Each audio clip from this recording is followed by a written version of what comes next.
Hey everyone, it's Chrono from the Headphone Show. Today with me I have a very special headphone, and it's the dynamic driver closed back focal name audio for Bentley, Radiance. Now at first glance this may seem as a pretty arbitrary collaboration, but these three companies do have a fair bit of history together. So back in 2008, Name started working with Bentley to incorporate hi-fi audio systems in the car manufacturer's vehicles, and then in 2011 they merged with Focal, so they're now part of the same family of brands. In today's video then, I'll be sharing my listening experience with the Radiance, which due to some delays is still available for pre-order at the price of $1,290. Let's check it out.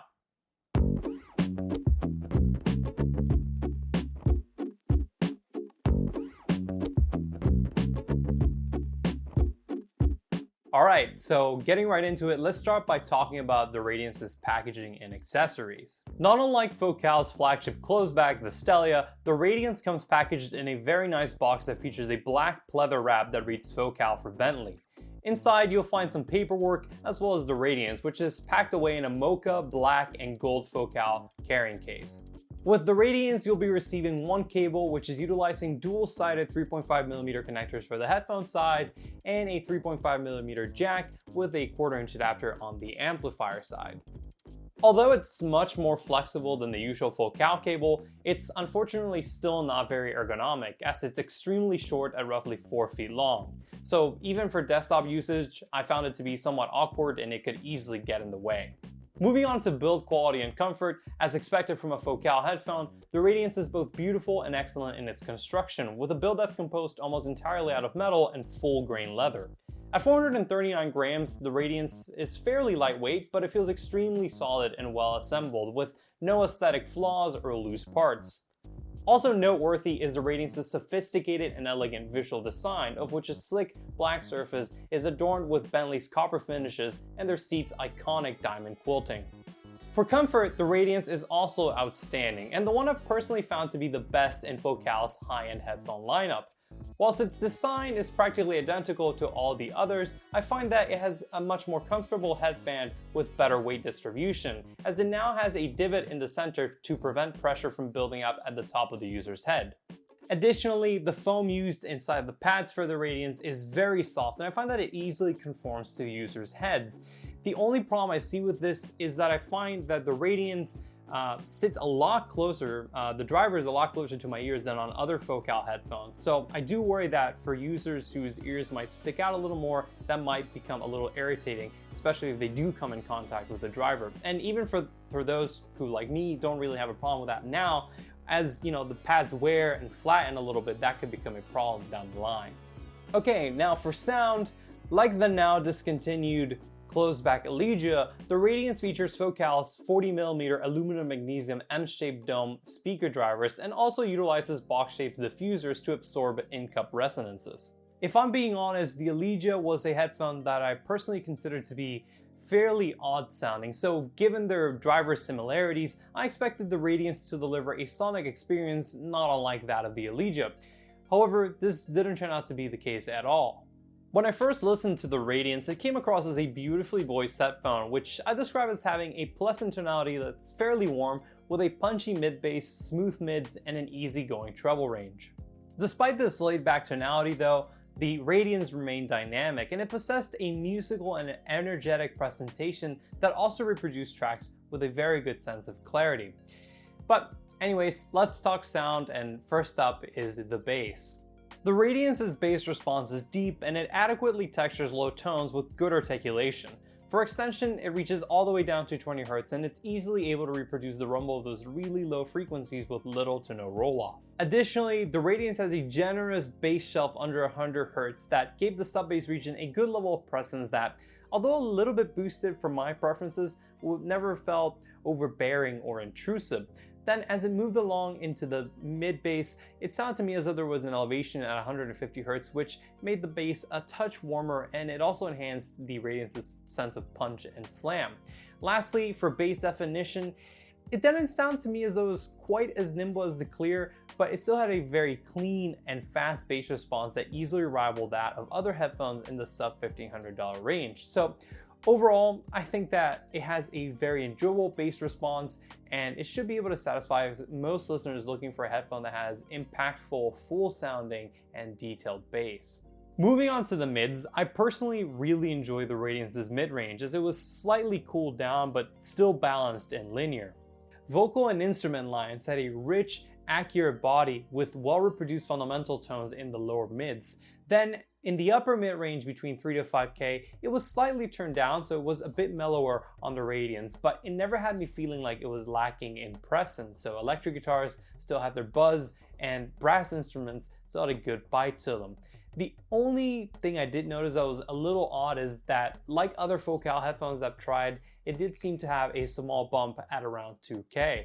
For the most part, it was very subtle, but I did find that occasionally it can make vocals come across as a little bit nasally, or some percussive instruments like tom-toms could have a more metallic hue to them. Aside from that very little deviation though, I did find that the mids were very even and had a good timbre to them on the Radiance, and they also never risked becoming forward or shouty, so again, I found them really enjoyable. Lastly, for tonality, we have the highs. The Radiance's highs are a little warm and they're remarkably smooth with no sibilance. Oddly enough, even I'd say that they could use 2 to 3 dB more at 5.5K, which is a region I'm usually sensitive to. And I say that just because I feel like vocals could use a touch more brilliance in that area. Nonetheless, the treble range here still has some nice sparkle between 8 to 10K, and it also extends nicely into the air region in the upper treble. So I think it's safe to say that of all the headphones I've tried in Focal's range, the Radiance is the friendliest for listeners who, like me, are a little treble sensitive, and it just makes for a easy listening, enjoyable experience. Let's step aside now from tonality and let's talk about technical performance, starting off with resolution. By no means is it class leading, but I was still very impressed with the Radiance's detail retrieval capabilities. It was definitely very adept at representing all the different vocal and instrument tones, which gave the music a believable, well-defined and textured structure. For a closed back, it's a very resolving headphone, and I think that its internal resolution almost matches that of the open back Clear. Then for soundstage imaging and layering, the soundscape that the Radiance creates is a fairly intimate one, with all the different tracks played feeling like they're coming from very close to my ears. Its soundstage width is comparable to that of the HC600, so whilst it's not the greatest when it comes to conveying a vast sense of distance, it doesn't feel particularly confined either. The Radiance has great imaging that accurately positions sound without any gaps that would otherwise break the soundscape. Additionally, there's its instrument separation, which did a fantastic job at distinguishing all the different layers and instrument lines in my music. Even in older recordings which would feature multiple vocals or instruments in one track, I feel like the Radiance was able to keep the parts composing those tracks rather distinct and well defined. And then finally, we have dynamics.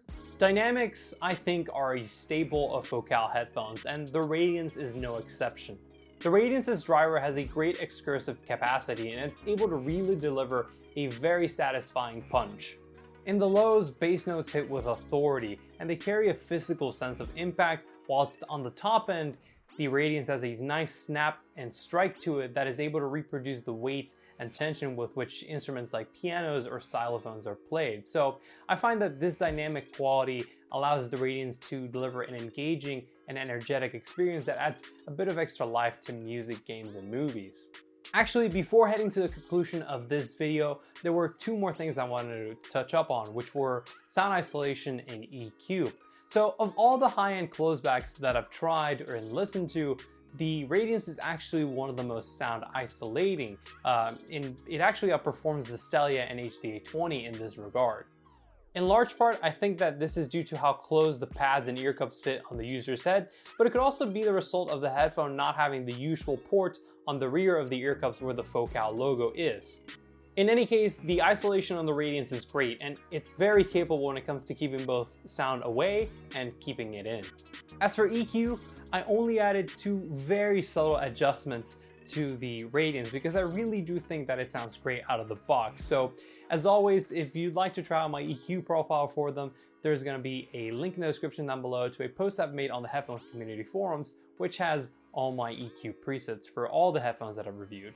Okay, now to wrap up this review, I personally feel as though the Radiance is in every way the perfect upgrade from the Elysia, as it delivers very good technical performance and day-long listening comfort packaged alongside a smooth, very musical presentation. Not to mention that as an easy-to-drive headphone with the benefits of a closed back, it's the ideal traveling companion for those who don't want to forgo top-tier audio on the move. I think that the main takeaway for me after getting the chance to try out the Radiance is that I really hope that in the future some non-limited edition version of this headphone is released, because classy looks aside, it's got a lot going on for it, and it would make for a great standard addition to Focal's already excellent lineup. Anyways, that is all for me today. I hope you enjoyed this video or found it useful. If you did, do consider dropping a like, and if you want to learn more about the Radiance, I highly encourage you to check out the review articles available on headphones.com. For more headphone and audio content, stay tuned by subscribing to the Headphone Show and ringing the notification bell. And until next time, this is Chrono signing off.